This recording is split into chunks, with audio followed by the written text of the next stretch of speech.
All right, good morning, everyone. Hope you're all enjoying this morning's program. I'm Bryan Tramont. I'm the managing partner at Wilkinson, Barker, Knauer, and a board member at TPI.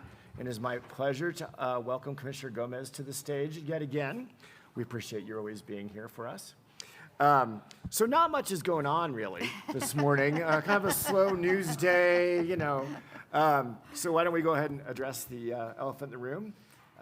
We had a lawsuit filed this morning by Disney against the commission. You've issued a statement already, but you want to share your thoughts on that? And we had a question about broadcast regulation, but we can kick off with that. Okay, yes. Yes, and as I just pointed out, I've gotten sued this morning. You know, as anyone who knows what I've been saying, I have been calling out this administration because of their actions to intimidate broadcasters and really any potential critic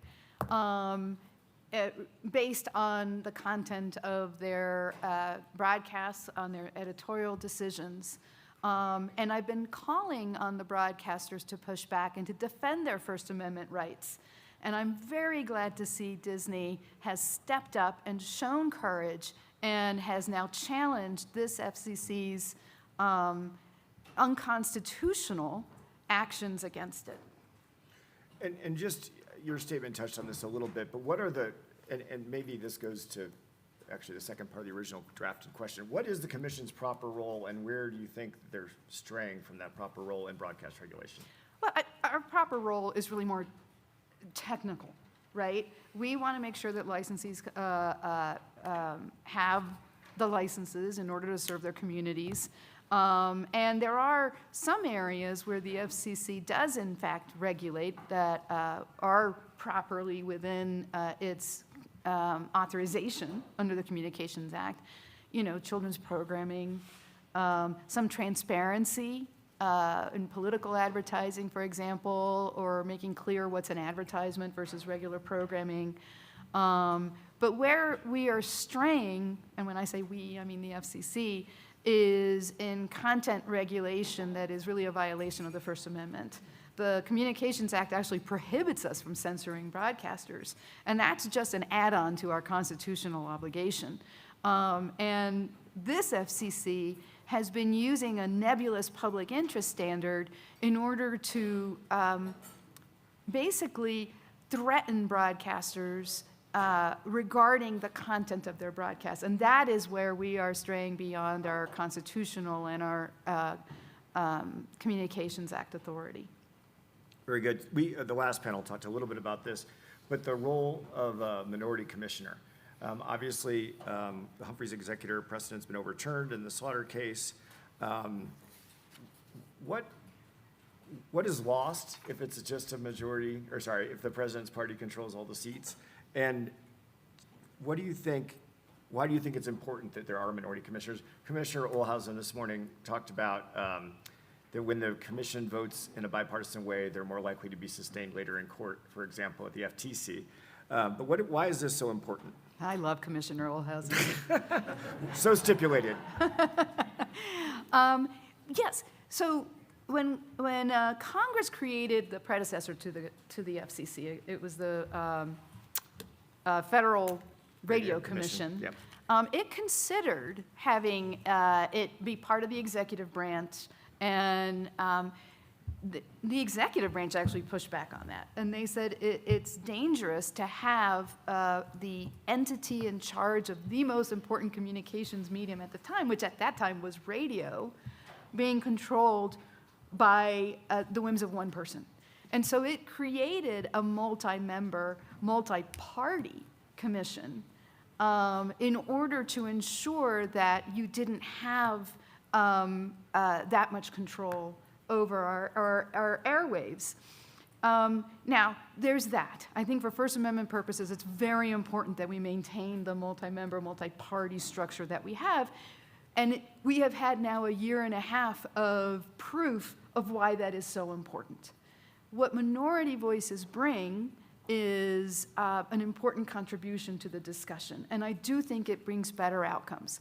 Now, the First Amendment is an extreme example of why I think it's important, but I think in all of the decisions that we make, if you have multiple voices, multiple experiences, multiple expertise, then you do get more well-rounded decisions, and I'll tell you, this is not a terribly known fact, but I have actually supported about 90% of what this chairman has put before the commission. And the reason I've been able to do that, besides the fact that there's a lot of issues that we actually agree on, is because I've been able to work with the chair's office and with the bureaus and offices in order to get outcomes that for me are more consumer-oriented or competition-oriented, and that leads to a better product. And I absolutely agree with Commissioner Olhausen, because I think that when you get a product that is more well-rounded, then that is also likely to survive challenges. So you made a reference to this, but this September, I guess next month, will be your 3rd-year anniversary on the commission. Yes. It's been quite a ride, a diversity of experiences, to say the very least. What would you tell yourself if you could do back the time machine and talk to yourself in September of 2023? Did you think you'd be on TV this much? No, I was no, absolutely not. I would say enjoy the moment, which I have. This has really been a wonderful experience. Stressful at times, but very wonderful. Don't take the stability and the independence of the agency for granted. And I guess if I had had the chance then, I would have said, buckle up. All right, let's go covered list next. So there's been a huge expansion of the FCC's authority in this space, working with the Department of War and the executive branch, now extending to routers and drones and robot like vacuum cleaners, all kinds of robots. What's your reaction to those changes, and are they the right policy approach? Well, let's start with the fact that I think it's very important that we push back against foreign adversaries and ensure the security of equipment. And I will tell you, I am getting emails from individuals about their Roombas, which has been interesting change from a lot of the emails that I get from individuals. Silver lining, yes. So anyway, I want to make sure that we put our interests forward, that we're ensuring that we're protecting the security of our communications. What I'm hearing from American companies and industry leaders is they're concerned about the haphazard and chaotic way that we've seen the rollout of these are profound changes to the covered list. And it's been very difficult to get clarity in the process. So, I think if we want to avoid the appearance that we are favoring certain actors, we need transparency, and we need people to know what the rules of the road are, and that's not something that you're seeing right now. So the answer is something more transparent and methodical. Is that the right way to think about it? Yes. I'm also concerned that not everything that we're doing is really about national security. A lot of it is industrial policy, and it is meant, as far as I can tell, because again, very opaque, to favor domestic producers in order to achieve an industrial policy. Fair enough. I'm going to continue the round robin topics here. Universal service. So you've been doing this work for a fair number of years. Mm-hmm. You have a fair amount of experience with universal service. There is a extraordinary number of shifts underway today. The BEAD rollout, the advent of satellite connectivity, other technologies. What's the right path forward for USF?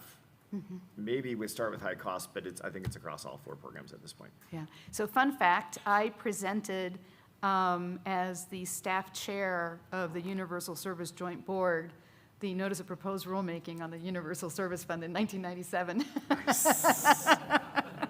No, 1996. Okay, sorry. We're going to pull up that video. No, 96. Just kidding. Yes. So yes, Universal Service has been something near and dear to my heart for a very long time.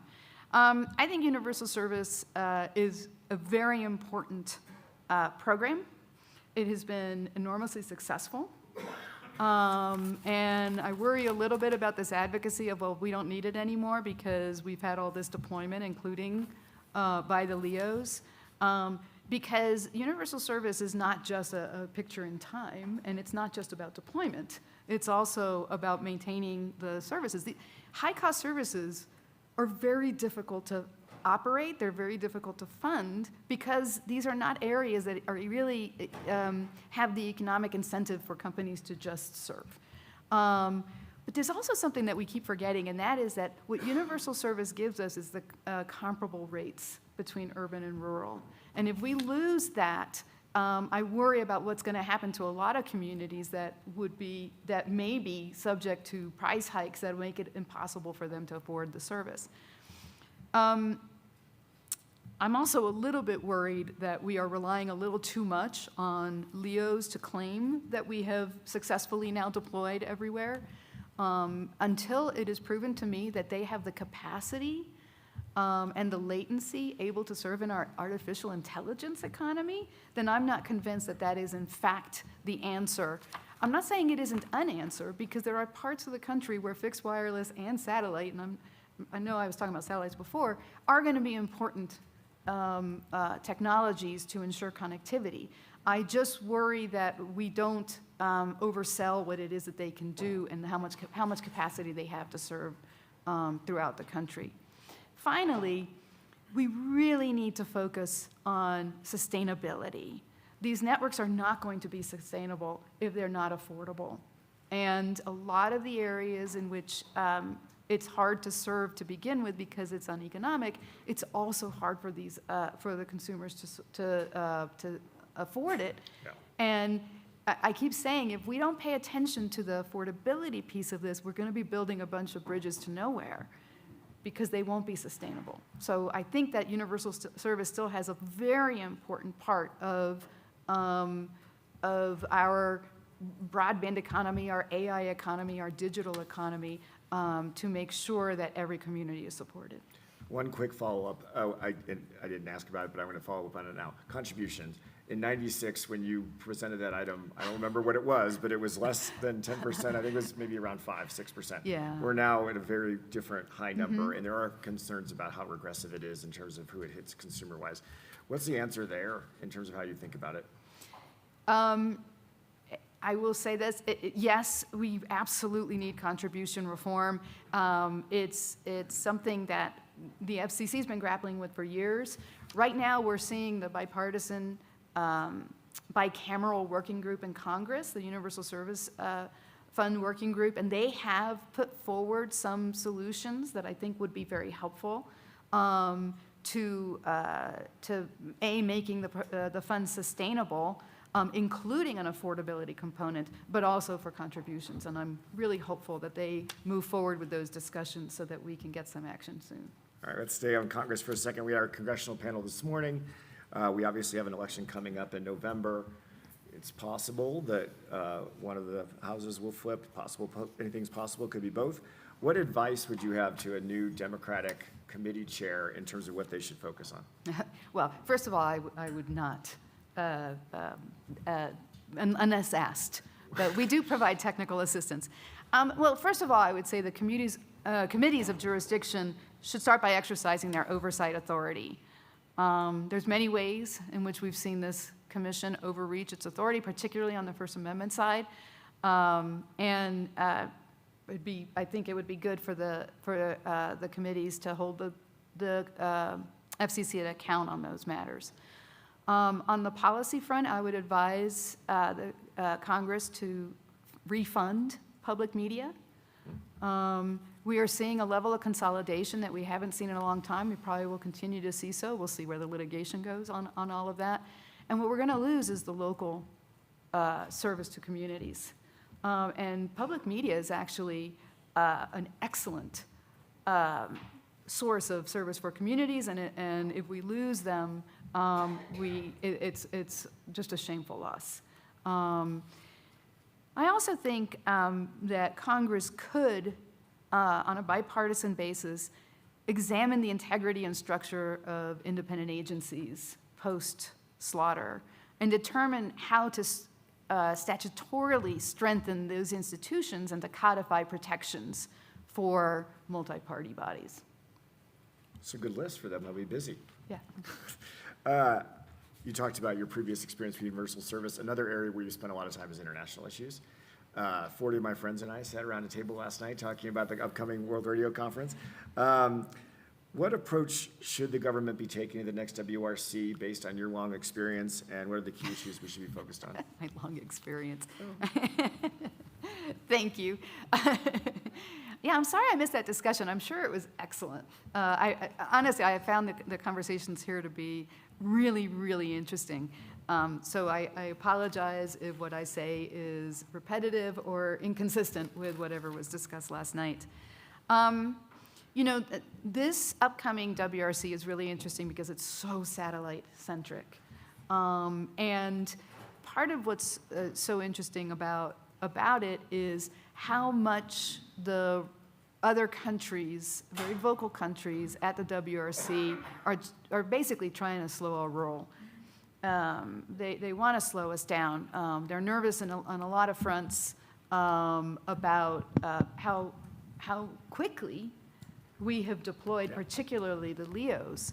And so there's a lot of items, agenda items and non-agenda items that the U.S. is working on with regard to these services. For example, the direct-to-device agenda item. We're still trying to get the EPFD item on an agenda item, which, you know, we want to get an agenda item, but we went ahead and just acted in the United States, and hopefully they'll see from the experience and from our action that it's not something to fear, but it's something to actually embrace. We have an agenda item on prohibiting use of unauthorized Earth stations in an objecting country, and that's really all about a country that does not want to have, you know, LEO service in their country. And there's ways to address that without having to do it through a WRC agenda items. There's an equitable access to orbital slots item that, again, is fear that we are getting so far ahead. And there's ways to address these issues without actually trying to stop the progress that we're making. So paying a lot of attention to that. Of course, Scott Bergman would never forgive me if I didn't mention that 1.7, you know, spectrum for IMT. This is something that we worked on last time. We're continuing to work on. Part of it is we're still trying to figure out where we are on 7 gigahertz. And we'll see where that develops. It'll be very interesting. We also have the 4 gigahertz item. We actually don't have consensus, but we need to get there.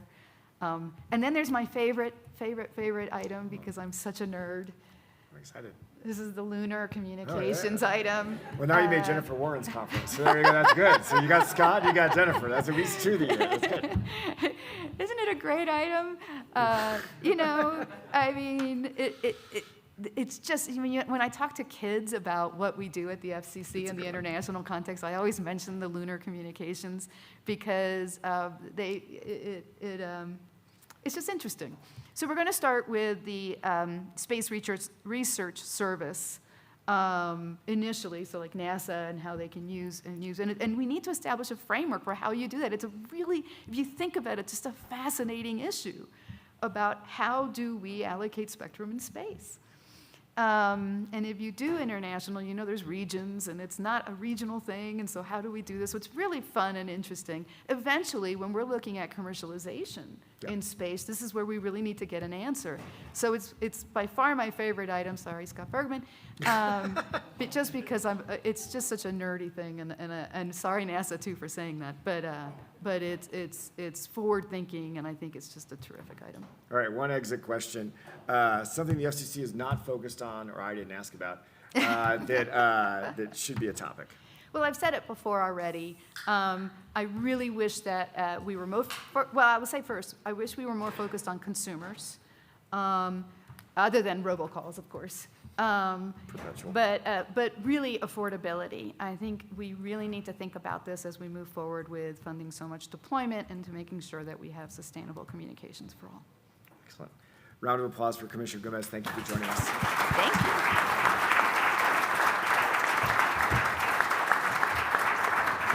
Don't forget your chocolate if you want. Chuck. Oh, Yeah. okay. Thanks for doing it. Yeah, I'll get it.